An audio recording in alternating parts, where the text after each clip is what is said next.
Hi everyone, Craig here from SwiftCase, the professional productivity platform. What is going on with the Samsung Galaxy Fold? Following reports of device failure after less than 2 days of use from multiple tech experts and influencers, Samsung opted to delay the release of the Samsung Galaxy Fold a few weeks ago, and the goalposts keep shifting.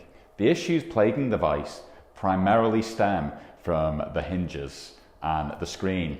There's a small layer of plastic that covers the screen, and the reviewers have been mistakenly removing them, which has caused all sorts of problems with the device because people think they're screen protectors. Easy mistake to make.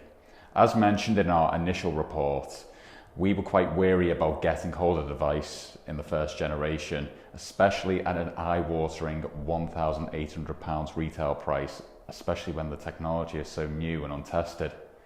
So in the race to become the first major brand to release a foldable smartphone, was Samsung perhaps being a bit too ambitious while their tech was not quite ready? With other big firms in the process of producing these foldable phones, maybe Samsung will end up getting beat to gain a foothold on this latest tech. So will Samsung turn it around in the coming weeks, or is the Galaxy Fold done for? Let us know in the comments underneath. Thanks for watching. I've been Craig from SwiftCase, the professional productivity platform.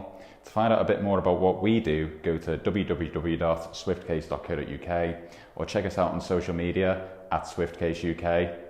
Thanks for watching. Have a great day.